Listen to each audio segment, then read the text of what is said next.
ਦੋਸਤੋ ਅੱਜ ਜਿਹੜੀਆਂ ਗੱਲਾਂ ਅਸੀਂ ਕਰ ਰਹੇ ਹਾਂ ਨਾ ਉਹ ਇਸ ਤਰ੍ਹਾਂ ਦੀਆਂ ਕਿ ਸਮਝਾਉਣ ਵਾਸਤੇ ਬੈਠੇ ਆ। ਇਹ ਅਸੀਂ ਗੋਰਚੀ ਸਾਹਿਬ ਨੇ ਇਹ ਇਹਨਾਂ ਪਕਾਈ ਕੀਤੀ ਹੈ ਤੇ ਇਹਨਾਂ ਗੱਲਾਂ ਬਾਤਾਂ ਕਰਦੇ ਹਾਂ। ਗੱਲਬਾਤ ਕਰਦੇ ਹਾਂ ਕਿ ਅਗਰ ਤੁਸੀਂ ਜਿਸਮਾਨੀ ਬਿਮਾਰੀਆਂ ਤੋਂ ਬਚਣਾ ਔਰ ਆਪਣੀ ਸਿਹਤ ਤੰਦਰੁਸਤੀ ਵਾਲੀ ਜ਼ਿੰਦਗੀ ਗੁਜ਼ਾਰਨੀ ਜੇ ਤੇ ਉਹਦੇ 'ਚ ਇੱਕ ਅਮਲ ਜ਼ਰੂਰ ਕਰੋ। ਜਿਹੜੇ ਅੱਲਾ ਦੇ ਹੁਕਮ ਨੇ ਉਹਨਾਂ ਹੁਕਮਾਂ ਦੇ ਉੱਤੇ ਬਾਕਾਇਦਗੀ ਨਾਲ ਅਮਲ ਕਰੋ। ਰਿਜ਼ਕ ਦਾ ਵਾਅਦਾ ਰੱਬ ਕੋਲੇ ਅੱਲਾ ਕੋਲੇ ਰਿਜ਼ਕ ਅੱਲਾ ਨੇ ਦੇਣਾ ਤੁਹਾਨੂੰ ਹਰ ਇਨਸਾਨ ਨੂੰ। ਲੇਕਿਨ ਜਿਹੜਾ ਵੀ ਕਮਾਣਾ ਜੇ ਨਾ ਉਹ ਸਮਝ ਲਓ ਇਸ ਤਰ੍ਹਾਂ ਦਾ ਕਮਾਣਾ ਜੇ ਕਿ ਜਿਹੜਾ ਤੁਹਾਡੇ ਮੁਕੱਦਰਾਂ 'ਚ ਲਿਖੇ ਹੈ। ਤੁਹਾਨੂੰ ਅੱਲਾ ਨੇ ਦਿਮਾਗ ਦਿੱਤਾ ਹੈ, ਉਸ ਦਿਮਾਗ ਦਾ ਇਸਤੇਮਾਲ ਤੁਸੀਂ ਕਰਨਾ ਚੰਗੇ ਪਾਸੇ ਕਿ ਮੰਦੇ ਪਾਸੇ। ਰਿਜ਼ਕ ਉਹ ਹੀ ਮਿਲਣਾ ਹੈ ਜਿਹੜਾ ਤੁਹਾਡੇ ਮੁਕੱਦਰਾਂ 'ਚ। ਹੋਰ ਦੂਜਾ ਰਿਜ਼ਕ ਨਹੀਂ ਮਿਲ ਸਕਦਾ। ਜੇ ਤੁਸੀਂ ਸਮਝਦੇ ਹੋ ਨਾ ਅਸੀਂ ਕਿਸੇ ਨੂੰ ਠੱਗ ਕੇ ਅਸੀਂ ਕਿਸੇ ਨਾਲ ਫਰੇਬ ਕਰਕੇ ਤੇ ਰਿਜ਼ਕ ਵਧਾ ਲਿਆ, ਉਹ ਵੱਧ ਤੇ ਗਿਆ। ਜਿਹੜਾ ਤੁਹਾਡੇ ਮੁਕੱਦਰਾਂ ਦਾ ਲਿਖਿਆ ਸੀ ਉਹ ਹੀ ਮਿਲਣਾ, ਤੁਹਾਨੂੰ ਮਿਲਿਆ ਉਹ ਹੀ ਹੈ। ਲੇਕਿਨ ਉਹਦੇ 'ਚ ਬੇਬਰਕਤੀ ਪਾ ਦਿੱਤੀ ਜੇ ਬੇਈਮਾਨੀ ਕਰਕੇ, ਫਰਾਡ ਕਰਕੇ, ਧੋਖਾ ਕਰਕੇ। ਤੇ ਜੇ ਤੁਸੀਂ ਅੱਛੀ ਇਮਾਨਦਾਰੀ ਦੇ ਨਾਲ ਮਿਹਨਤ ਕਰੋ ਤੇ ਫਿਰ ਵੀ ਤੁਹਾਡਾ ਰਿਜ਼ਕ, ਕਿਉਂਕਿ ਅੱਲਾਹ ਤਾਲਾ ਕਹਿੰਦਾ ਹੈ ਕਿ ਮੈਂ ਜਿਹੜਾ ਤੇਰੇ ਮੁਕੱਦਰਾਂ 'ਚ ਰਿਜ਼ਕ ਲਿਖੇ ਹੈ ਨਾ ਉਹ ਮਿਹਨਤ ਕਰਕੇ ਹਾਸਲ ਕਰ ਮੇਰੇ ਕੋਲੋਂ। ਤੇ ਜਿਸ ਤਰ੍ਹਾਂ ਦੀ ਮਿਹਨਤ ਕਰਨੀ ਹੈ ਉਂਝ ਦਾ ਉਹਦਾ ਫਲ ਮਿਲਣਾ ਹੀ, ਅਜਰ ਮਿਲਣਾ ਹੀ। ਜੇ ਬਰਕਤ ਵਾਲਾ ਕਰਨਾ ਹੀ ਤੇ ਇਮਾਨਦਾਰੀ ਨਾਲ ਕਰਨਾ ਹੀ, ਰਿਜ਼ਕ ਉਹ ਹੀ ਹਾਸਲ ਕਰਨਾ ਹੀ ਜਿਹੜਾ ਤੇਰੇ ਮੁਕੱਦਰਾਂ 'ਚ। ਦੂਜਾ ਰਿਜ਼ਕ ਨਹੀਂ ਮਿਲ ਸਕਦਾ। ਤੇ ਫਿਰ ਵੇਖੋ ਤੁਸੀਂ ਤਜਜ਼ੀਆ ਕਰੋ ਕਿ ਵੇਖੋ ਬੱਚਾ ਇੱਕ ਯਤੀਮ ਹੈ, ਉਹਦੇ ਸਿਰ 'ਤੇ ਤੁਸੀਂ ਹੱਥ ਰੱਖਦੇ ਹੋ, ਉਹ ਤੁਹਾਡਾ ਵੀ ਰਿਜ਼ਕ ਵੱਧਦਾ ਹੈ। ਫਿਰ ਉਸ ਤੋਂ ਇਲਾਵਾ ਉਸ ਬੱਚੇ ਦੇ ਵੀ ਦਿਲ ਦੇ ਵਿੱਚ ਤੁਹਾਡੇ ਵਾਸਤੇ ਮੁਹੱਬਤ ਪੈਦਾ ਹੁੰਦੀ ਹੈ, ਉਨਸ ਪੈਦਾ ਹੁੰਦਾ ਹੈ, ਤੁਹਾਡੇ ਵਾਸਤੇ ਦੁਆ ਕਰਦਾ ਹੈ।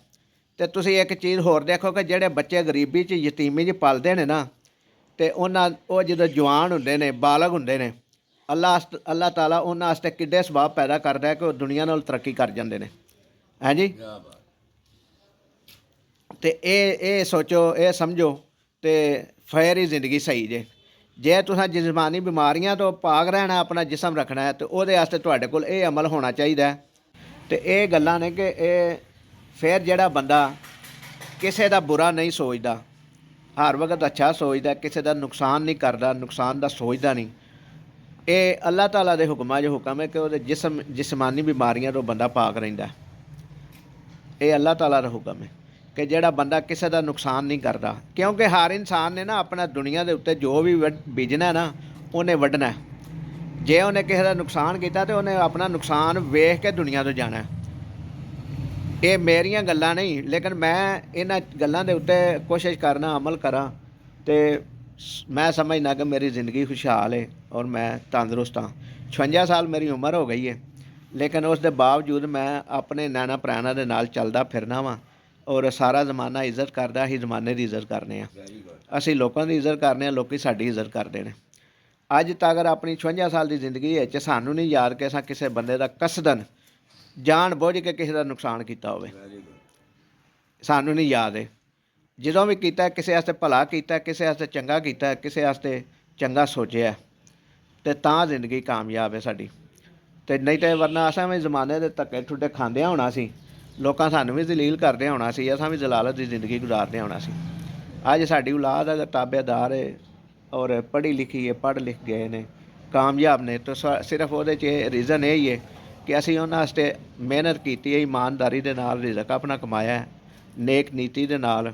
ਔਰ ਕਾਰੋਬਾਰ ਦੇ ਵਿੱਚ ਵੀ ਕਦੀ ਝੂਠ ਨੂੰ ਅਹਿਮੀਅਤ ਨਹੀਂ ਸੀ ਦਿੱਤੀ। ਅਗਰ ਕਾਰੋਬਾਰ ਕੀਤਾ ਸਾਰੀ ਜ਼ਿੰਦਗੀ ਅਤੇ ਝੂਠ ਨਾਲ ਕਾਰੋਬਾਰ ਨਹੀਂ ਕੀਤਾ, ਸੱਚ ਬੋਲ ਕੇ ਕਾਰੋਬਾਰ ਕੀਤਾ। ਜਿਨ੍ਹਾਂ ਲੋਕਾਂ ਦੇ ਨਾਲ ਕਾਰੋਬਾਰੀ ਸਾਡੀ ਜ਼ਿੰਦਗੀ ਗੁਜ਼ਰੀ ਹੈ ਉਹ ਅੱਜ ਅਗਰ ਕਾਰੋਬਾਰ ਸਾਡਾ ਖਤਮ ਹੋ ਗਏ ਆ, ਮੁੱਕ ਗਏ ਆਵੇ ਅਤੇ ਆਜ਼ਾਦ ਹੋ ਗਏ ਆ, ਵਿਹਲੇ ਆ, ਅਤੇ ਉਹ ਲੋਕ ਅੱਜ ਤੱਕ ਸਾਨੂੰ ਯਾਦ ਕਰਦੇ ਨੇ। ਹਾਲਾਂਕਿ ਕਾਰੋਬਾਰੀ ਜ਼ਿੰਦਗੀ ਖਤਮ ਹੋਇਆ 6 ਸਾਲ ਹੋ ਗਏ ਨੇ, 6 ਸਾਲ ਹੋ ਗਏ ਨੇ ਕਾਰੋਬਾਰ ਬੰਦ ਕੀਤਿਆਂ।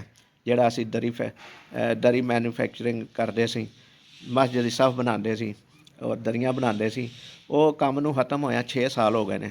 ਕਰੋਨਾ ਦੇ ਦੌਰਾਨ ਖਤਮ ਹੋਇਆ ਸੀ।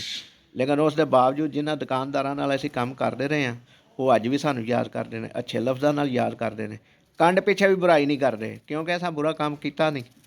ਇਹ ਸਾਡੀ ਜ਼ਿੰਦਗੀ ਦਾ ਮਕਸਦ ਸੀ। ਇਹ ਦੁਨੀਆ ਦੇ ਉੱਤੇ ਆ ਕੇ ਬੰਦੇ ਨੂੰ ਕਮਾਉਣਾ ਚਾਹੀਦਾ ਔਰ ਇਹ ਹੀ ਬੰਦਾ ਕਮਾਉਂਦਾ ਰਹੇ ਅਤੇ ਆਖਰਤ ਵੀ ਸੰਵਰੀ ਰਹਿੰਦੀ ਹੈ। ਦੋਸਤੋ ਵੀਡੀਓ ਚੰਗੀ ਲੱਗੇ ਅਤੇ ਲਾਈਕ ਕਰਿਆ ਜੇ, ਸ਼ੇਅਰ ਕਰਿਆ, ਚੈਨਲ ਨੂੰ ਸਬਸਕ੍ਰਾਈਬ ਕਰਿਆ ਜੇ। ਇਸ ਤਰ੍ਹਾਂ ਦੀਆਂ ਮਜ਼ੀਦ ਵੀਡੀਓ ਤੁਹਾਡੇ ਨਾਲ ਸ਼ੇਅਰ ਕਰਦੇ ਰਵਾਂਗੇ, ਅੱਛੀਆਂ ਗੱਲਾਂ ਤੁਹਾਡੇ ਨਾਲ ਸ਼ੇਅਰ ਕਰਦੇ ਰਵਾਂਗੇ। ਔਰ ਤੁਹਾਡੇ ਉੱਤੇ ਜ਼ਿੰਮੇਵਾਰੀ ਹੈ ਵੀ ਕਿ ਕਮੈਂਟ ਸੈਕਸ਼ਨ ਵਿੱਚ ਕਮੈਂਟ ਕਰਕੇ ਸਾਨੂੰ ਆਪਣੀ ਰਾਏ ਨਾਲ ਜ਼ਰੂਰ ਆਗਾਹ ਕਰਿਆ ਜੇ। ਜਿਉਂਦੇ ਰਹੋ, ਵਸਦੇ ਰਹੋ, ਆਪਣੇ ਪਿਆਰਿਆਂ ਦਾ ਬਹੁਤ ਸਾਰਾ ਖਿਆਲ ਰੱਖਿਆ ਜੇ। ਅੱਲਾ ਨਿਗਹਿਬਾਨ।